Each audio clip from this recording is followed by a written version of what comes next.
Olá pessoal, tudo bem com vocês? Estamos de volta com a nossa conversa sobre plágio não rola, né? Isso já ficou claro na nossa primeira conversa, mas agora se a gente está dizendo que não pode fazer o plágio, né?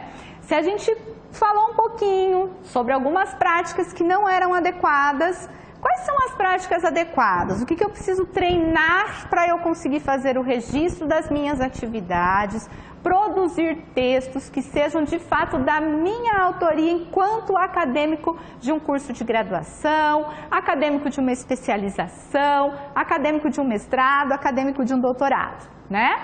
O que eu preciso entender sobre esse processo? Bom, de fato, gente, não é um processo simples, porque é produção. Então, quando a gente produz, a gente tem que suar a camisa, né? A gente já falou sobre isso. Mas a gente tem um ganho muito grande com uma série de habilidades que nós podemos desenvolver, uma série de saberes que a gente tem que desenvolver, né?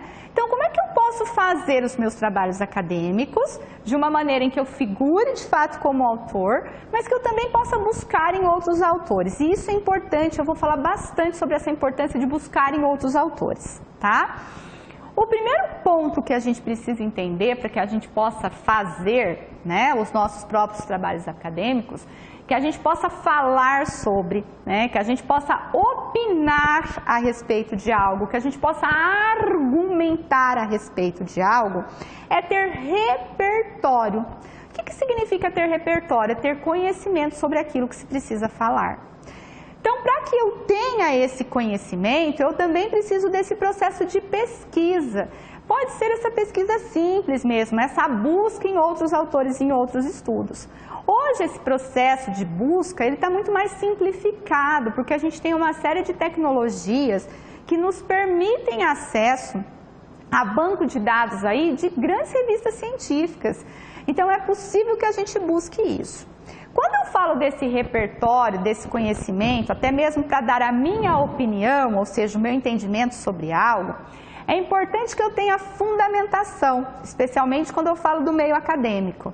Porque, do contrário, eu estou trabalhando com um senso comum, né? E a gente precisa ir além desse senso comum, porque na academia nós precisamos produzir conhecimento científico. E o conhecimento científico é aquele, né, que passou por métodos que comprovem realmente a validade desses conhecimentos. Seja esses conhecimentos na área de humanas, na área de exatas, enfim, em quaisquer áreas, certo? Então, como é que a gente faz esses trabalhos? Como é que a gente consegue esse repertório para falar sobre? Então, o ponto principal é entender que a gente precisa de uma busca em fontes também de cunho científico quando a gente está falando de trabalho acadêmico. Então, essa é a primeira ideia que eu preciso pensar, né? Fontes confiáveis, de revistas indexadas, de revistas de grandes universidades, de revistas acadêmico-científicas, tá bom? Quando eu faço essa busca pela internet. Pode ser também em sites de órgãos públicos, mas enfim, que tenham aí uma procedência que não seja duvidosa. Então, muito cuidado com a busca em blogs, porque os blogs por si só, muitas vezes, eles cometem sim o plágio. Inclusive, é comum quando a gente vai fazer uma busca dessas, que você acessa, por exemplo, um blog ou sites que não tenham essa credibilidade, né? Que não tenham também essa fidelidade com a construção científica, é comum que você veja aí a mesma informação em vários lugares. Aí você não consegue saber nem de onde que é a informação original, de onde saiu a informação original, porque a gente não tem as citações, muitas vezes a gente não tem as referências, você se depara com a mesma informação reproduzida em vários lugares diferentes. Então, esse é o primeiro alerta importante para essa busca pelo repertório, pelo conhecimento, para eu poder falar a respeito de algo. Tudo bem? Como de costume, vocês estão vendo aí comigo, né? A nossa perguntinha aí que movimenta a nossa conversa de hoje, que é como fazer esses trabalhos sem cometer plágio. Então, o primeiro ponto que a gente precisa destacar é o repertório. O repertório é uma busca, é uma pesquisa por fontes confiáveis. Fontes confiáveis, tá? Precisam sim ter um embasamento teórico científico. Então, sempre pensar nisso, tá? Quando vocês forem fazer essas buscas.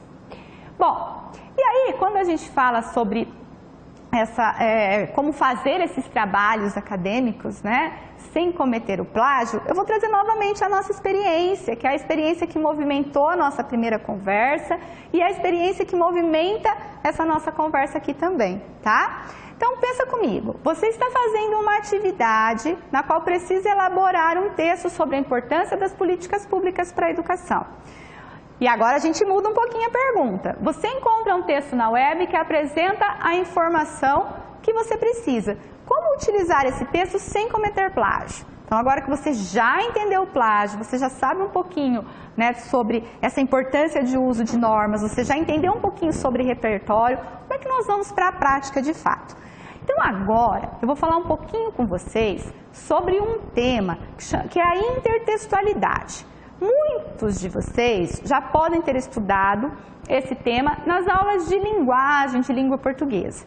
E ele tem uma prática muito importante para todos nós. Então, se porventura você já está super bem acostumado com esse tema, ótimo. Basta colocá-lo em prática no momento da elaboração dos registros das suas atividades, que você vai conseguir aí trabalhar produzindo sem cometer o plágio. Se você não teve contato, certo, com esse tema, a gente vai conversar um pouquinho para poder facilitar a sua vida no momento da elaboração dos textos e dos registros das atividades acadêmicas. Vamos lá? Então, primeiro, o que eu quero falar com vocês? Sobre fichamento. De um jeito ou de outro, né, a gente acaba sempre fazendo um fichamento. Inclusive, uma prática que eu já citei para vocês, que era aquela de fazer uma busca lá em 3 textos, por exemplo. Hipoteticamente, encontrei 3 textos que falam sobre a temática que eu me interesso. Tudo bem? Eu busquei aí 3 parágrafos, aliás, um parágrafo de cada um desses textos e construí um texto dizendo que era meu, certo? Com os 3 parágrafos que eu encontrei, em textos diferentes. Isso aí, como eu disse, é plágio.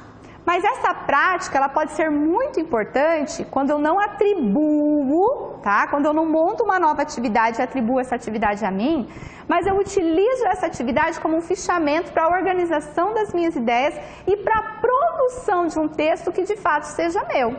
Então, o fichamento, ele me permite aí a busca desse repertório que é importante, ele me permite a organização de ideias, inclusive ideias que são pontos-chave sobre a temática que eu estou em busca, tá?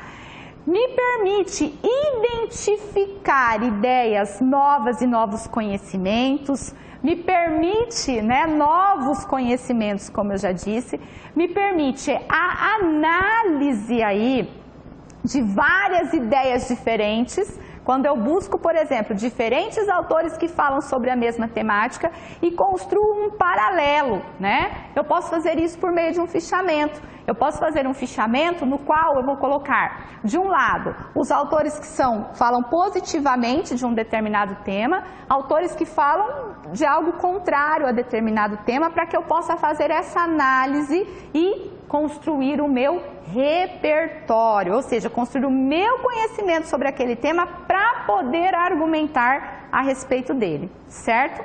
E permite ainda, esse processo de fichamento, ele me permite fixar dados. Então, quando eu falo em fichamento, isso às vezes você vai falar, ai Fabiana, mas isso é tão antigo. Se você for procurar essa prática na internet, realmente a gente tinha uma prática antiga de fichamento, no qual a gente usava fichinhas mesmo, sabe? E a gente ia buscando as ideias sintetizadas dos autores que a gente tinha que pesquisar, colocava ali e depois produzia o nosso próprio texto. Hoje você não precisa buscar as fichas, mas a ideia, a essência desse gênero textual, se é assim que eu posso chamar, continua a mesma, né? A essência dessa prática, na verdade, de busca de informações, continua a mesma. Então, o que eu posso fazer? À medida que eu for lendo esses diferentes textos, eu posso ir extraindo os parágrafos principais. É muito importante que quando você fizer isso, você já deixa a referência da obra, tá? O nome do autor, a página, o ano, porque você vai usar isso no segundo momento da normatização, mas que você separe essas ideias importantes para que depois você faça uma análise bem esmiuçada delas para a produção do seu próprio texto, do seu próprio argumento, do seu próprio ponto de vista, ou seja, da sua própria atividade. Então, o primeiro ponto bem importante que ajuda muito é, então, a prática do fichamento, tá? É essa busca e esse trabalho aí com as ideias novas que você for encontrando. Depois do fichamento, como eu já disse, eu quero falar com vocês sobre intertextualidade, que essa prática é bem importante para essa produção.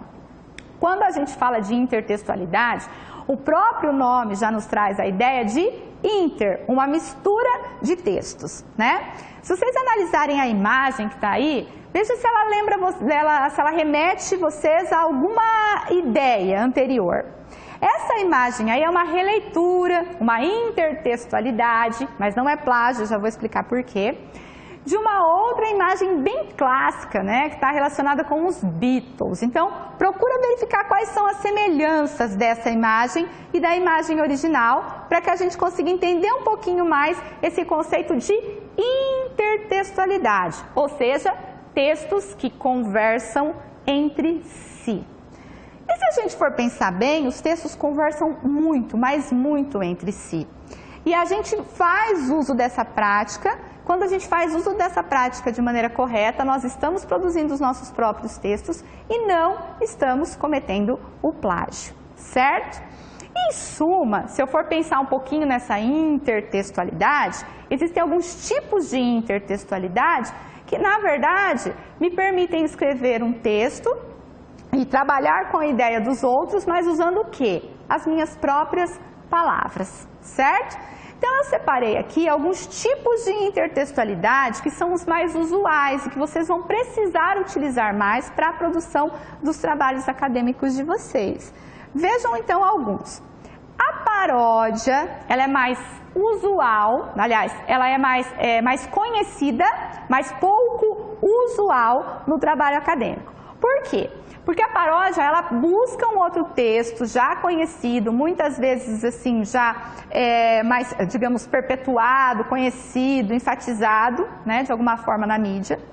Só que a paródia, ela faz uma reprodução desse texto, certo? De uma maneira irônica, de uma maneira satírica, de uma maneira humorística.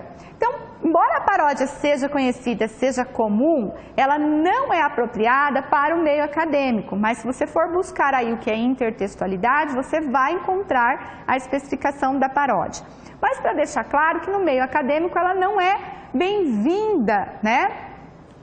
Num trabalho acadêmico científico, devido a essa possibilidade aí de usar o humor, de usar a sátira.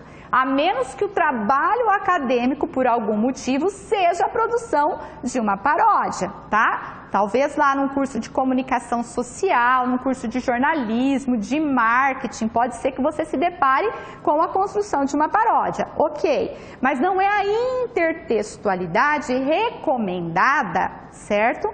Para a produção de um trabalho acadêmico científico, de um artigo, né, de uma atividade na qual que você precise desenvolver algo sobre alguma temática, certo? Depois nós temos a paráfrase, a epígrafe, a citação e a alusão. Eu quero trazer um destaque também para a paráfrase, porque a paráfrase é a intertextualidade que talvez que mais seja útil para a gente na produção desses trabalhos acadêmicos que tenham a nossa originalidade, né? que tenham a nossa autoria. Por quê? Quando eu uso a paráfrase, eu reproduzo a ideia, né, daquele autor, daquele estudo que eu recorri para poder ter informação, para poder ter repertório, mas eu vou reproduzir um novo texto com as minhas palavras. Eu preciso manter a ideia original, certo? Mas preciso escrever com as minhas palavras. E não é uma atividade tão simples essa reprodução. E na maioria das vezes, a paráfrase, embora tenham autores que digam que há uma diferença, na maioria das vezes a paráfrase é aquilo que nós vamos chamar de citação indireta nos nossos trabalhos acadêmicos científicos. Então, na paráfrase é adequado sempre que eu coloque, olha, de acordo, né, com fulano de tal, coloca o ano dessa publicação e trago ali a informação do autor, mas que eu consegui reproduzir com as minhas próprias palavras, certo? Isso também é chamado de citação indireta. Como eu disse para vocês, existem autores que dizem que é diferente, existem autores que colocam que são iguais. O importante é que você entenda que parafrasear é reproduzir a ideia, inclusive eu preciso manter a essência da ideia, eu não posso reproduzir e tirar aí a ideia principal, né, daquilo que precisa ser dito, daquilo que precisa ser apresentado. Eu não posso me distanciar da ideia principal. Eu não posso mudar o significado, eu preciso reproduzir com as minhas palavras a mesma ideia do autor que eu busquei, tá? Isso vai acontecer na citação indireta também, tudo bem? Mas por que tem paráfrase e citação? Porque existe a citação direta, que é quando eu reproduzo na íntegra nas palavras de alguém. Gente, nós ainda vamos trabalhar com as normas, tá? Aqui é apenas para a gente entender as possibilidades de uso do texto. Depois a gente vai entender melhor como isso aparece nas normas. Mas quando eu faço, por exemplo, uma citação direta, eu posso buscar sim a ideia daquele autor, daquele estudo, daquele estudioso na íntegra e trazer para o meu texto. Mas aí eu tenho o quê? As normas de sistematização para a apresentação dessa ideia. E um ponto bem importante quando eu faço essa produção é que a citação, né, seja ela direta ou indireta, ela precisa ter uma ligação muito fiel com aquilo que eu estou dizendo. Então, quando eu trago assim um parágrafo que é meu, que eu estou tratando, que eu estou trabalhando sobre a temática que se refere àquela atividade, e eu apresento uma paráfrase, ou apresento uma citação direta, isso precisa ter coerência com o texto que eu estou produzindo também, tá? Então é dessa forma que a gente vai entrelaçando os parágrafos para que eu possa produzir as minhas próprias atividades. É importante entender também quando a gente diz, você precisa conversar com os autores que você está trabalhando. Essa conversa com os autores, esse diálogo com os autores, é um tipo de intertextualidade, né? Porque você está buscando o que o outro diz, montando o seu próprio texto, mas também apresentando o seu entendimento sobre aquilo que você leu e aquilo que você produziu. Por isso a gente diz, você precisa dialogar com esses autores. Por isso eu disse que você precisa de repertório, você precisa de conhecimento para poder dialogar e tirar essas próprias conclusões, tá? Então já falamos de paráfrase, já falamos de paródia, de citação, a epígrafe, que cabe também em trabalhos acadêmicos, tá? E ainda a alusão. Então, a epígrafe, ela é bastante comum no início de capítulo, né? Às vezes no início de um livro, no início de um artigo, no início de uma monografia, no início de até mesmo de teses, tá? Dissertações. O que acontece? É uma citação na íntegra de algum autor, mas é uma ideia bem importante daquele autor que de alguma forma traz, né, o indício de qual vai ser a temática que eu vou discutir naquele trabalho. E todas as vezes que eu busco as ideias do outro autor, eu também tenho normas para apresentação. Então existem normas para citação direta, normas para citação indireta, né? Normas para epígrafe e normas também para alusão. Tudo bem? Quando eu falo de alusão, o próprio nome também já nos dá um indício do que se trata. Então, veja, eu vou fazer uma menção à ideia de algum autor. Uma menção, né, a algo que já foi dito, a algo que já é conhecido também pela sociedade. Quando, por exemplo, eu uso um termo para substituir alguma coisa, né? Ou a obra pelo próprio autor e assim por diante. Tá? Aliás, o autor pela obra, quando eu uso o autor para substituir a obra e assim por diante. Então eu faço menção a uma ideia, menção a um autor, menção a alguém que é sumidade naquele assunto para falar daquele assunto, tá? Então esses tipos de intertextualidade, é importante que você saiba, que você faça uso deles para poder fazer as suas próprias produções. certo? Conhecer cada um deles para que você consiga colocar em prática no momento de produzir os seus textos, de fazer as suas atividades e de fazer os seus registros. Aí você pode ter dito, pensado que alguns processos desses de intertextualidade podem lembrar aí a ideia de resumo e resenha. E de fato podem, por isso a gente vai falar um pouquinho sobre esses dois também, tá? O resumo, gente, é uma prática muito importante para a aquisição de repertório, certo? Para eu poder conhecer, para eu poder me organizar em relação às novas ideias e novos conhecimentos. E o resumo é um gênero textual muito importante, muito utilizado no meio acadêmico. E existem regras, inclusive para que seja um resumo, existem regras bem importantes, certo? Eu trouxe rapidamente aqui a definição de resumo para a gente aflorar as ideias. Então vejam comigo. O resumo é a exposição sintetizada. Por que eu grifei sintetizada? De um acontecimento ou de uma série de acontecimentos ou de ideias, né, que vêm por meio de um texto, das características básicas de alguma coisa, com a finalidade de transmitir, vejam, uma ideia geral sobre seu sentido. Então, quando eu resumo, eu sintetizo, eu diminuo, mas eu preciso manter a essência da ideia. Quando eu faço um resumo e quando eu uso as minhas próprias palavras, que é semelhante com a paráfrase, mas a gente pode pensar que a paráfrase eu uso em menor proporção do que o resumo, tá? Para poder fazer uma diferença entre ambos. Quando eu faço isso, eu preciso sintetizar, mas eu não posso perder a essência da ideia principal do texto. Eu não posso colocar as minhas palavras e desviar o texto do assunto principal, da temática principal dele. Eu não posso, no resumo, emitir juízo de valor. Eu não posso, no resumo, colocar a minha opinião a respeito daquele tema. Ele é, de fato, a prática de sintetizar as ideias de alguém, tá? Como nós colocamos ali, de acontecimentos, enfim, de um texto, daquilo que um texto traz para a gente. Sintetizar. Então, o que eu vou fazer? Eu vou, de alguma forma, conseguir diminuir, fazendo o quê? Trabalhando só com aquilo que é principal no texto, tá bom? Bem importante que vocês tenham isso em prática. Fabiane, mas se eu fiz um resumo de uma obra, né, e vou usar esse resumo, eu sintetizei, e a parte que eu sintetizei é minha, eu escrevi com as minhas próprias palavras, eu preciso referenciar, senão vai ser plágio? Sim, porque essas ideias não são suas. Você sintetizou e trouxe o quê? As ideias principais. Então, você vai ter que usar, sim, as referências de maneira adequada. Um outro passo bem importante para entender é que o resumo é uma ferramenta para que você consiga construir o seu próprio texto, para que você consiga construir paráfrases, para que você consiga construir citações indiretas. É uma ferramenta que você vai conseguir produzir o seu próprio texto.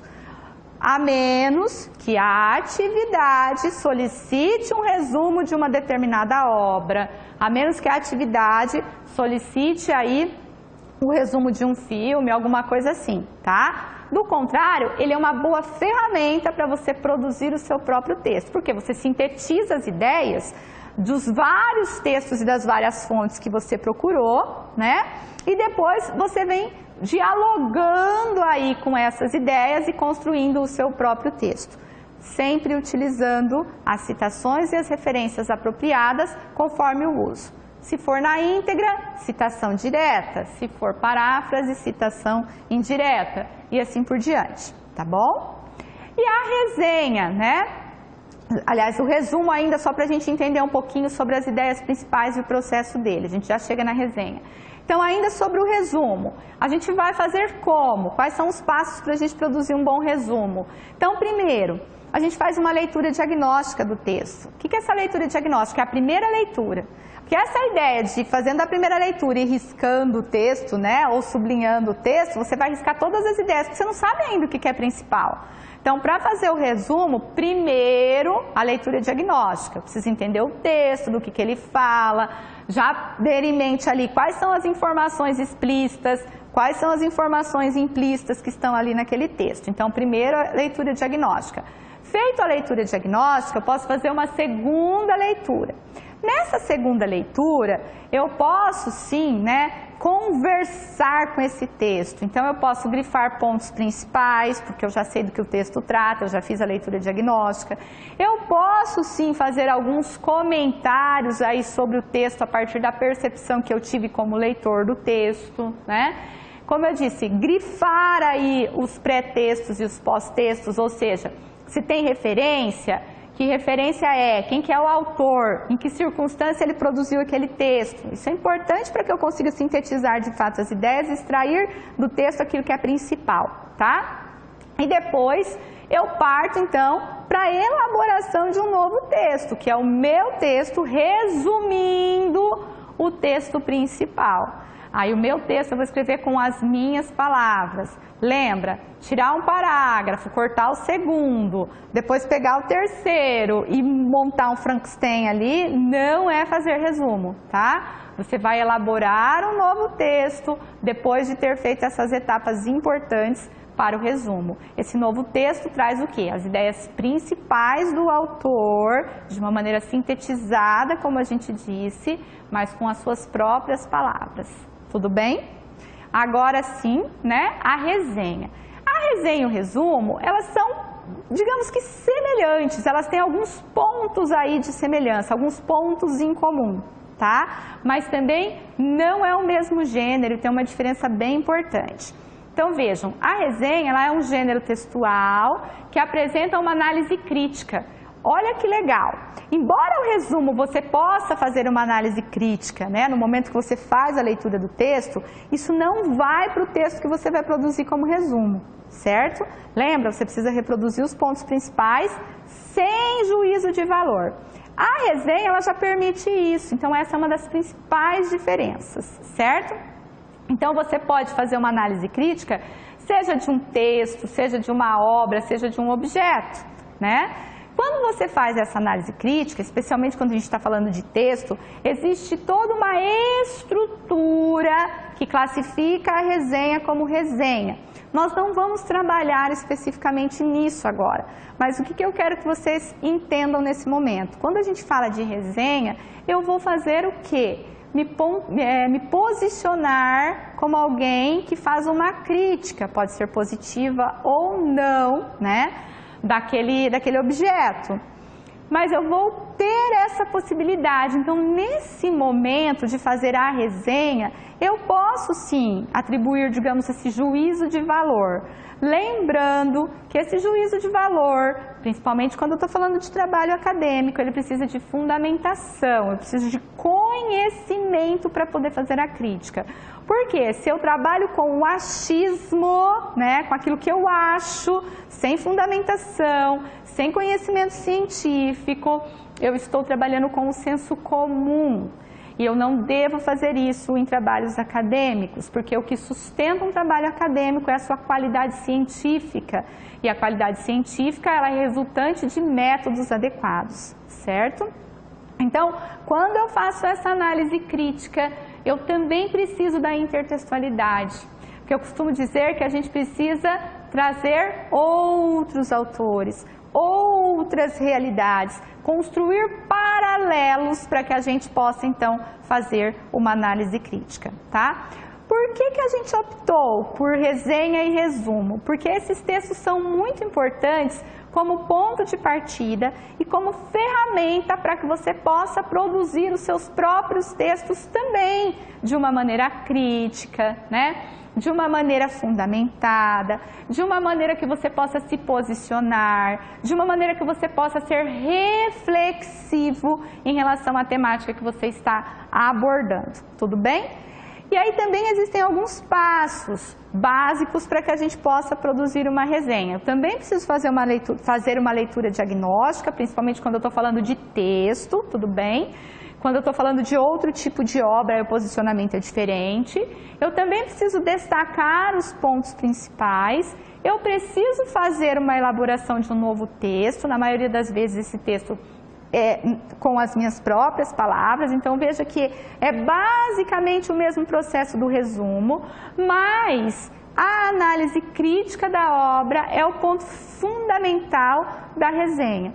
E é importante dizer que isso não precisa ser no final da resenha. Então, como eu já sei que estou produzindo uma resenha, que eu preciso me posicionar criticamente, à medida que eu faço a apresentação dessa obra num texto como esse, né, eu já posso sim ir trazendo os pontos positivos, os pontos negativos e qual é o meu posicionamento enquanto autor, enquanto alguém que faz uma análise crítica daquele texto, né? Qual que é o meu posicionamento em relação à crítica que eu procuro tecer, tá? Então, não deixem isso para o último parágrafo da resenha. Não, à medida que você vai apresentando a obra, vá constituindo isso, certo? Por que novamente a resenha? Gente, veja que muitas vezes, embora não aparente exatamente esse nome não seja exatamente apresentado no enunciado da atividade, para produzirmos uma série de atividades, a gente precisa ter esse posicionamento crítico. Então, ela é uma ferramenta, como eu já disse, para uma série de outras produções que você vai fazer, tá? Eu costumo dizer que para a gente fazer uma monografia, né? Para a gente poder fazer uma dissertação, trabalhos acadêmicos mais robustos, que são resultantes também de pesquisas mais robustas, a gente faz várias resenhas para daí então nós fazermos também a nossa produção, tá? A resenha é uma ferramenta de pesquisa muito importante na área da pesquisa bibliográfica. O resumo também, mas a resenha ela vai além do resumo, então por isso a importância dela e por isso a gente optou por trazer esses gêneros aqui para conversar um pouquinho com vocês, certo? Veja, é importante que você entenda que essa nossa conversa hoje não é necessariamente para explicar para vocês como esses gêneros funcionam. E como a gente está falando de busca, de repertório, vocês estão livres para buscar como esses gêneros se constituem e a melhor forma de utilizá-los para que você consiga fazer as suas atividades. A gente só resgatou esses gêneros, né, para que vocês tenham a dimensão de como produzir os próprios textos, que ferramentas, que práticas eu posso mobilizar para que eu consiga produzir os meus próprios textos conforme as atividades, né, que forem requeridas de vocês. Certo, pessoal? Então, eu espero que isso tenha sido bastante proveitoso e que tudo isso contribua para que você não cometa mais plágio em hipótese alguma. Afinal de contas, plágio não rola.